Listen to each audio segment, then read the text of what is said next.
પ્રકરણ 13 પરોપકારી મનુષ્યો. વિદ્યાર્થી મિત્રો, રમણભાઈ મહિપતરામ નીલકંઠનો જન્મ અમદાવાદમાં થયો હતો. પરોપકારી મનુષ્યો એ રમણભાઈ નીલકંઠ દ્વારા લખાયેલ હાસ્ય નિબંધ છે.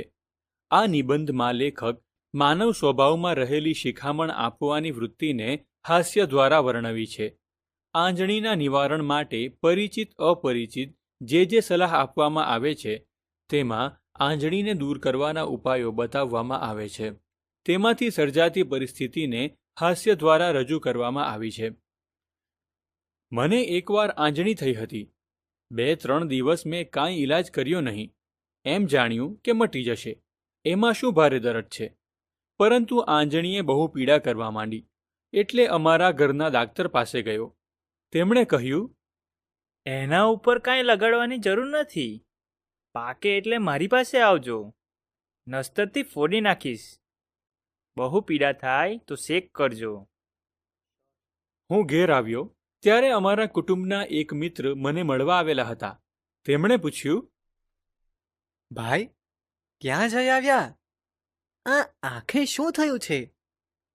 મેં ઉત્તર દીધો, આંજણી થઈ છે, માટે દાક્તર પાસે ગયો હતો.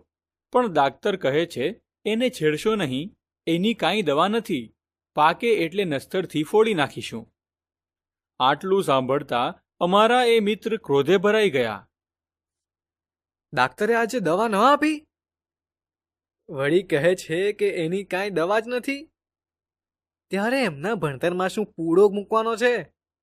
કહે છે કે પાકે ત્યારે આવજો, નસ્તર મૂકીશું.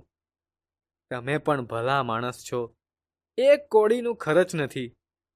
તુવેરની દાળ ઘસીને ચોપડી દો એટલે નરમ પડી જશે. મેં કહ્યું, બહુ સારું. નોકર પાસે દાળ ઘસાવીને ચોપડી. સાંજના બજારમાં કાંઈ લેવા ગયો તો દુકાનદાર કહે, સાહેબ, આપને આંજણી થઈ છે તો જવ ઘસીને કાં ચોપડતા નથી? મફતની દવા છે. ઘેર અમારા ઘરનો જૂનો મુનિમ આવેલો હતો. આંજણીની હકીકત જાણીને તે કહે, બધી વાત જવા દઈ, કેસર ઘોડીને ચોપડો મારા બનેવીને, મારા ભાણેજને અને મારા ફુવાને થઈ હતી. ત્યારે અમે તો એ જ ઈલાજ કર્યો હતો. રામબાણ ઉપાય છે, ઘડીકમાં જ મટી જશે. કેસર મંગાવી મેં લગાડ્યું. બીજે દિવસે હજામત કરવા કેશવ આવ્યો. તે કહે, સાહેબ, બીજું બધું ફાવે તેમ લગાડવા કરતાં સિંદૂર મંગાવી દાબી દો, તો તરત જ આંજણી બેસી જશે. સિંદૂર પણ મેં દબાવ્યું. બીજે દિવસે મારા ઓળખાણવાળા એક શેઠની મિલના ભૈયાજી કાંઈ કામસર આવ્યા. તેમણે કહ્યું, जी, इसमें क्या बात है? 8 दिन एक छोटा कटोरा भंग पिया करो, देख लेना इसके आगे डॉक्टरों की दवाइयाँ क्या चीज है. પરંતુ હું ભાંગ કે બીજો કોઈ કેફી પદાર્થ પીતો ન હોવાથી મેં એ સલાહનો અમલ કર્યો નહીં. મારા વૃદ્ધ માસી પૂજાનું ચંદન ઘસતા હતા. તે કહે, ભાઈ, આ ચંદન લગાડી જો. મેં ચંદન લગાડ્યું. જમતી વખતે રસોઈયો કહે, સૂંઠ ચોપડો. મેં સૂંઠ પણ ચોપડી. ખેપ લઈને ધોબી આવ્યો.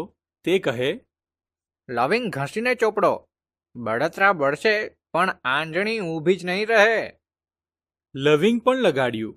કેમ કે આંજણીના વધતા જતા દુઃખથી હું કંટાળી ગયો હતો અને કાંઈ કરતે આરામ થાય છે એમ વિચારી આ પરદુઃખભંજક મનુષ્યોની સલાહો એક પછી એક જોતો હતો. હું ઓટલે ઊભો હતો તેવામાં ગોળ વેચનાર વેપારી આવ્યો. તેણે કહ્યું, શેઠજી, અમારા લોક તો આવી આંજણી થઈ હોય તો તેના ઉપર ગોળનો ચપકો દઈ દે.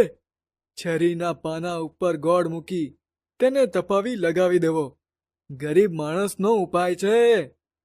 અમે ડાક્ટરના પૈસા ભરીએ તો મરી જઈએ. ગોળનો ચપકો તો શેક જેવો જ માની તરત લગાવી દીધો. પરિણામમાં દરદ વધ્યું. સાંજે અમારા ગોર કહે, ગોળ એકલો ગરમ, માટે એલચીના ઘીમાં ઘસી ચોપડો. ઘીમાં સર્વગુણ રહેલા છે.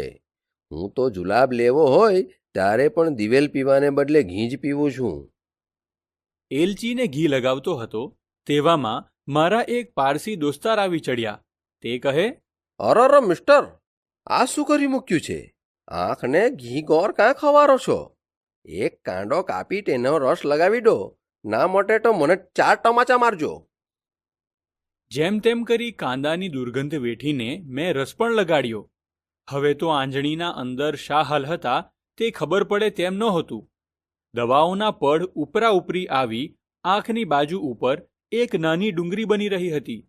વેદના વધવાને લીધે હું પથારીમાં પડ્યો તરફડિયા મારવા લાગ્યો.